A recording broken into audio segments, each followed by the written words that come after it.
depuis que le président Macky nous a octroyé 450 millions pour les Jakarta, le processus dont se déroule l'affaire ne nous a pas du tout plu. Pourquoi? Il y a eu des discussions à huis clos qui se sont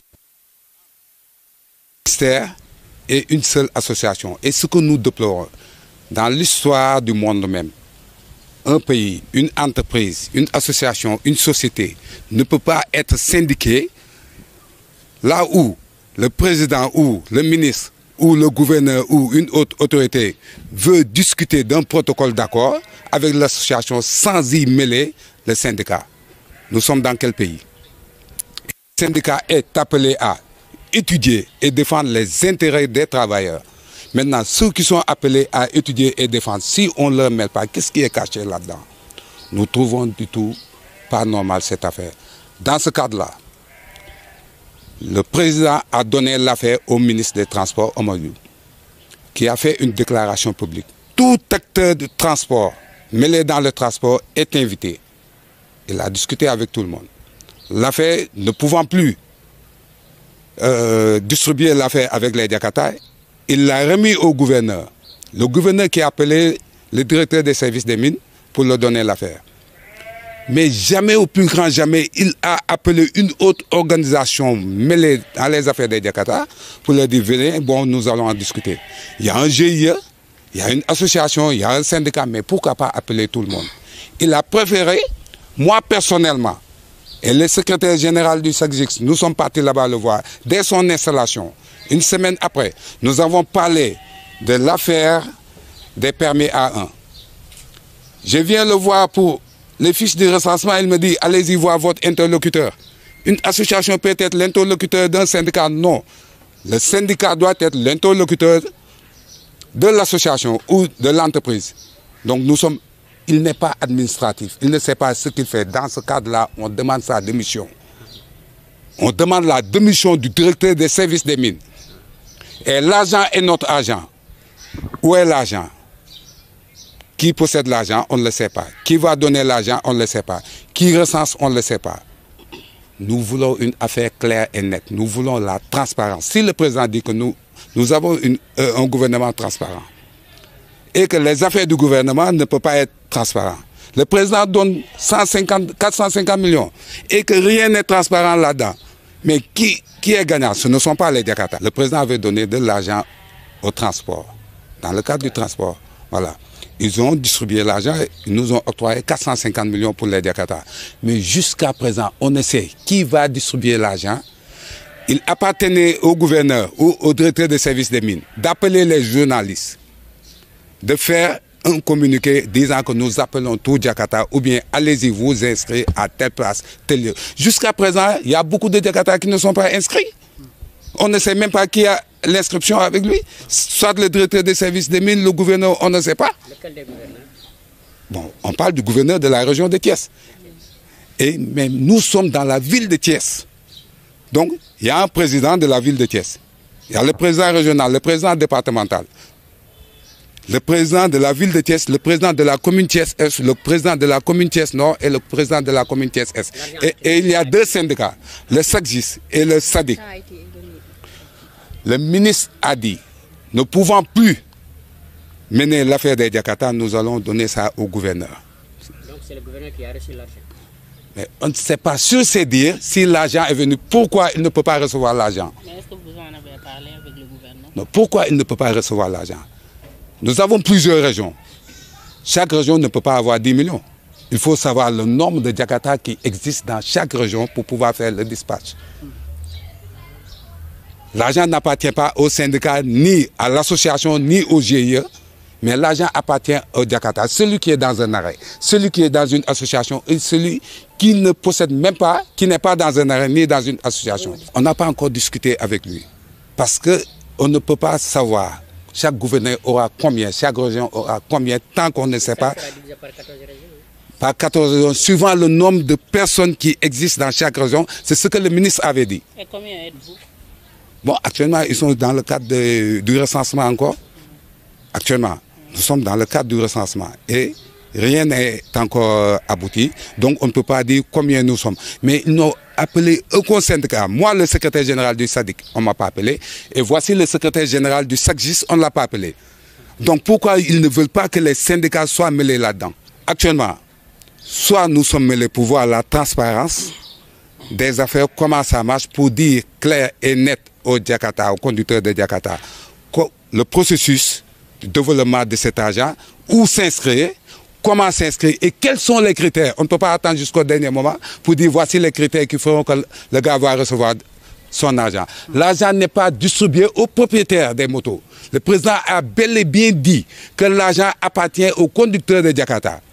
Une personne peut rester là-bas sans avoir une moto, sans conduire, avoir une moto dépiécée depuis 2 ans, venir amener des papiers et dire que voilà, je suis propriétaire, et le gars qui conduisait. Le cadre, on appelle ça chez nous la section B, ou bien le deuxième volet. Vous savez pourquoi? Parce que nous allons partir en grève. Nous sommes dans un pays où, pour recevoir ce que t'on dit, il faut se battre. Mais non, l'argent nous a été octroyé, mais qu'on nous appelle et qu'on en discute.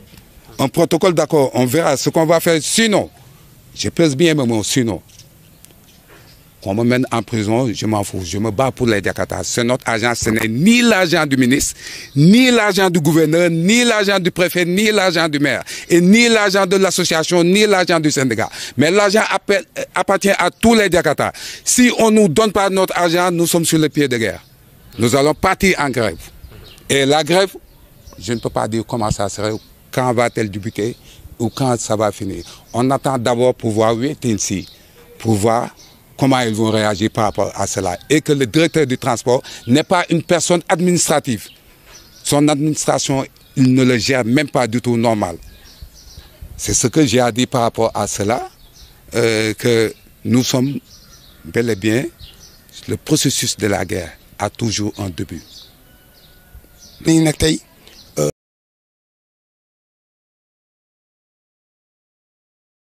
Vraiment que depuis bi Covid bi duggee ba léegi lépp loo xam ne jour bi ñuy arrêté loo suñu moto ci wàllu taxi dañoo jël suñu moto yëpp arrêté ko lépp loo xam ne suñu fond de caisse la woon ñu génne ko jënd ko ay gel ak ay masque jàppale ko président kon tey suñu toogee tey ba yàlla def mu dimbali ñu am benn somme boo xam ne mu dégagé ko ne dimbale ko Jakarta yi te boobu léegi dégg rek lañ ci am parce que dama yaakaar ni 8 kilos war naa mën a ñàkk parce que suñu demee ba ñuy defanteeg 8 kilos ak président association yi ñun syndicat yi ñu bàyyi ñu kon damay yaakaar ni am na lu ñuul ci mbir mi te loolu war a mën a ñàkk la parce que réew mi ñun ñoo ko bokk ñun ñëpp ay conducteurs Jakarta lañu njët boo gis rek am na ku bootu ay junni doomu aadama boot nañ sa ginnaaw te jafe-jafe yi ñu dund ci tali bi dafa bëri ba léegi ne tey jii nii à part de 20 heures soo génnoon tey jii ñu jàpp sa moto.